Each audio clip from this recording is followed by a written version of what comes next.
നടിയും അവതാരകയുമായ പേളിമാണിയും നടി മെറീന മൈക്കിളും തമ്മിലുള്ള വിവാദങ്ങളാണ് ഈ ദിവസങ്ങളിൽ സോഷ്യൽ മീഡിയയിലൂടെ നടക്കുന്നത്. പേളിക്കെതിരെ ഗുരുതര ആരോപണവുമായിട്ടാണ് മെറീന രംഗത്ത് വന്നത്. ഇതിന് മറുപടിയായി പേളിയും വന്നു. എന്നാൽ പരസ്പരമുള്ള കുറ്റപ്പെടുത്തലുകളാണ് പിന്നീട് നടന്നത്. ഈ വിഷയത്തെക്കുറിച്ച് ഇനിയും വ്യക്തത വന്നിട്ടില്ലെങ്കിലും സോഷ്യൽ മീഡിയയിൽ വലിയ പരിഹാസങ്ങളാണ് ഉയരുന്നത്. ഒരു വിഭാഗം പേളിയെ അനുകൂലിക്കുകയും മറുവിഭാഗം മെറീനയെ അനുകൂലിക്കുകയും ചെയ്യുന്നു.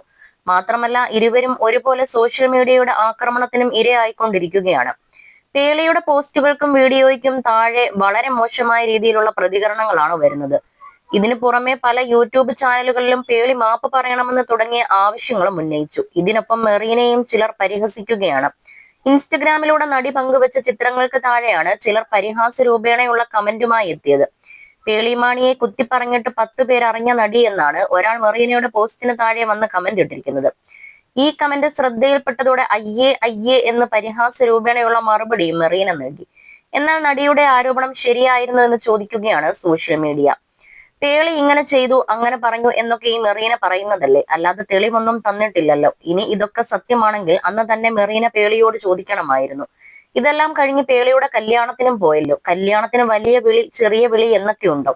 എല്ലാം മറക്കാൻ കല്യാണത്തിന് പോയെന്ന് ഇവർ പറയുന്നു. എന്നിട്ട് ഇവർ തന്നെയല്ലേ അത് മറക്കാതെ ഈ ഇഷ്യൂ ഇപ്പോൾ എടുത്തിട്ടത്?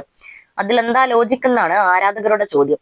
പേളി മെറീന പറഞ്ഞ പോലെ ആ ഷോയിൽ നിന്ന് മാറിയെങ്കിൽ തന്നെ ന്യായം പേളിയുടെ ഭാഗത്താണ്. കാരണം പേളി പറഞ്ഞത് ഷോ പ്രൊഡ്യൂസറുടെ അടുത്താണ്, അല്ലാതെ ഇവർ പറഞ്ഞ പോലെ സോഷ്യൽ മീഡിയയിലല്ല. പിന്നെ ചുരുണ്ട മുടി, മോട്ടിവേഷണൽ സ്പീക്കർ എന്നൊക്കെ പറഞ്ഞതിന് ശേഷം പറയുകയാണ് പേര് പറയുന്നില്ലെന്ന്. പിന്നെ ഇവർ തുടങ്ങിയ പ്രശ്നം പേളി എന്തിനു പറഞ്ഞു തീർക്കണം? പേളിക്ക് പറയാനുള്ളത് ഡീസന്റായി പറഞ്ഞു തീർത്തിട്ടുണ്ട്. മെറീന ഇതിനു മുൻപ് മറ്റെന്തോ വിഷയത്തിലും വേറൊരു നടിയുമായിട്ടും ഈഗോ പ്രോബ്ലം ഉണ്ടായ കാര്യം പറഞ്ഞിരുന്നല്ലോ. മെറീന കാറിൽ ഇരിക്കുന്നത് കണ്ടതോടെ ആ കാറിൽ കയറാതെ പോയതും കാരവാൻ ഇഷ്യൂ ഒക്കെ നടി പറഞ്ഞിരുന്നു.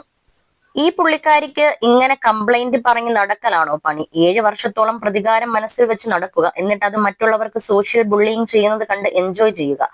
എന്നാൽ ചില്ലറ ഈഗോ അല്ല പുള്ളിക്കാരിക്ക്. പേളി ഹേറ്റേഴ്സ് ബിഗ് ബോസിന് ശേഷവും അതിനു മുൻപുമുണ്ട്. അവർക്ക് കുറച്ചുനാൾ കൊണ്ട് നടക്കാൻ ഒരു വിഷയമായി. തമ്മിൽ അടുപ്പിച്ച് ചോര കുടിക്കാൻ യൂട്യൂബിലെ കുറച്ച് ചെന്നായ്ക്കളും എന്നിങ്ങനെ മെറീനയ്ക്കെതിരെ രൂക്ഷമായി പ്രതികരിച്ചുകൊണ്ടാണ് ആളുകൾ രംഗത്തെത്തുന്നത്.